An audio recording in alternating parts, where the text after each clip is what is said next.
And as I said, the media lights the fuse.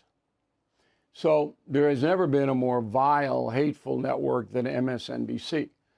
That is no longer a part of NBC News, but was for more than 25 years. And it ruined the NBC News brand. It's run by a corporation called Comcast out of Philadelphia, headed by CEO John Roberts. Okay? Now, what Roberts allows on MSNBC is not just opinion. I have no idea, opinion, fine, all right? But it is a hateful opinion. And there's no dissent. You very rarely see a non-progressive guest on MSNBC. They're blackballed. Like, I can't get on MSNBC to talk about my book or CNN, although there is one show on CNN that offered me a slot. But Anderson Cooper, for example. So I know him, and we wrote him a letter saying, let's talk about confronting evil. He didn't even reply. He's a sniveling coward. And you can quote me, and I'm sure the internet will. Anderson Cooper is a sniveling coward. That's who he is. And the corporations pay these people a lot of money to do what they do, which is basically indoctrination.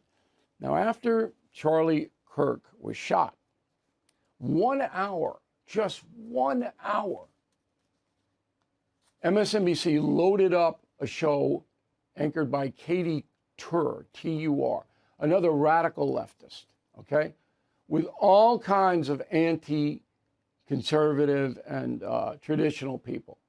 One of them is named Matthew Dowd. 1 hour after Kirk was shot, here's what he said. Go. He's been one of the most divisive, especially divisive younger figures in this, who is constantly sort of pushing this sort of hate speech or sort of aimed at certain groups. And I always go back to hateful thoughts lead to hateful words, which then lead to hateful actions. So he's blaming Kirk for his own assassination. So Dow was fired. Comcast had to fire him. Had to. But is anybody surprised? You? Anybody? Answer is no. There are far-right cranks, too. I have to mention that. Oklahoma City bombing. Okay? But they're heavily outnumbered in the year 2025 by progressive hate, in my humble opinion. Joining us now is Heather McDonald. You know who she is. She's at the Manhattan Institute. She joins us from Irvine, California. You've written a lot extensively about this, and that's why I wanted to get you on. You're a conservative, you're up front with everybody. You don't like the progressive movement. I never really thought The View was a threat. MSNBC, a little bit more heightened there, but it didn't make me that queasy. But maybe I was wrong in the wake of what happened to Charlie Kirk. How do you see it? Well, we've learned that even Utah Valley University is not immune from the cancer of anti-Westernism, the cancer of student ignorance, of student narcissism. Before Kirk was going to speak, there were nearly 7,000 signatories to a petition articulating just the philosophy of Matthew Dowd, that somehow speech equals violence. That where was that petition launched? Who did that? Well, I assume it was a Utah Valley University, the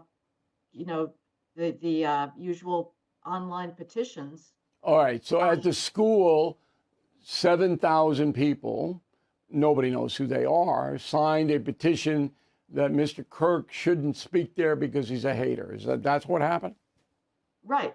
And so this ideology that Dowd is talking about is coming out of campuses. It's the completely specious connection between speech that disagrees with the elite consensus about race, about white supremacy, about the optional nature of gender, about the unqualified rights of foreigners to enter the United States without any objection from citizens living here, that equals hate speech, and that somehow preposterously students are put at risk from words that they don't like. And that view that this is hate and hate equals violence then switches to its opposite, which is that violence is justified against violence. So the universities, I'm grateful that Trump is going after them, but it can't happen soon enough because they are the source of a complete rejection of what has been the founding ideals, ones that we didn't always live up to. There's been a lot of violations of free speech in American history and British history, but we got pretty close to the ideal before the student narcissism took over.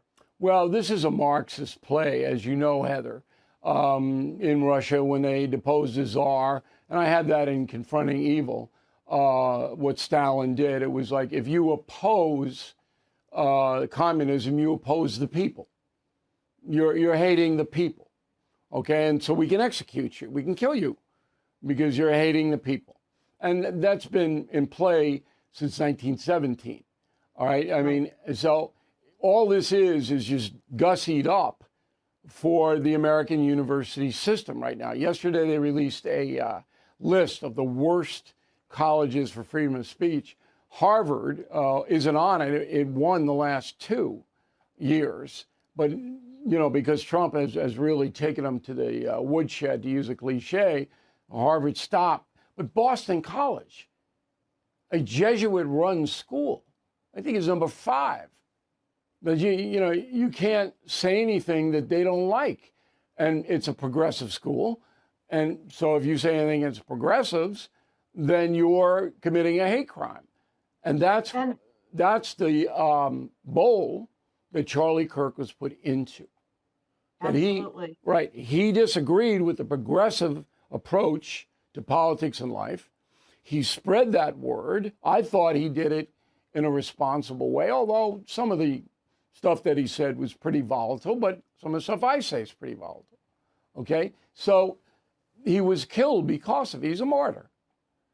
And I don't know if there's any true remorse. I'm watching The View today. I go, I don't know about this. So I don't know if this is ever going to get any better. Do you think it will improve now that this atrocity has been exposed?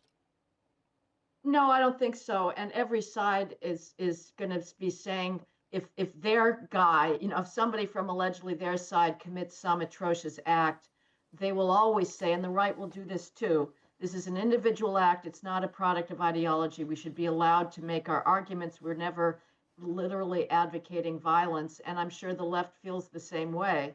We're not responsible for this guy. And, it's easy to mouth the bromides about we got to tone things down and remember the things that unite Americans. I'm thinking, well, what are those at this point? Like, if we don't even agree that there's such things as males and females, or that, children that have no risk of dying from COVID should not be put in masks and prevented from interacting with their peers. If we can't agree on that, I don't know what the heck we do. Well, I agree with you. We're at a divisive state that rivals a civil war. There's no doubt about it. All right, Heather, we really appreciate your point of view as always. I do believe that things are going to improve a little now because people are starting to lock in. And, hopefully you'll pick up Confronting Evil and understand how this root, how it grows, because it's really growing fast in America.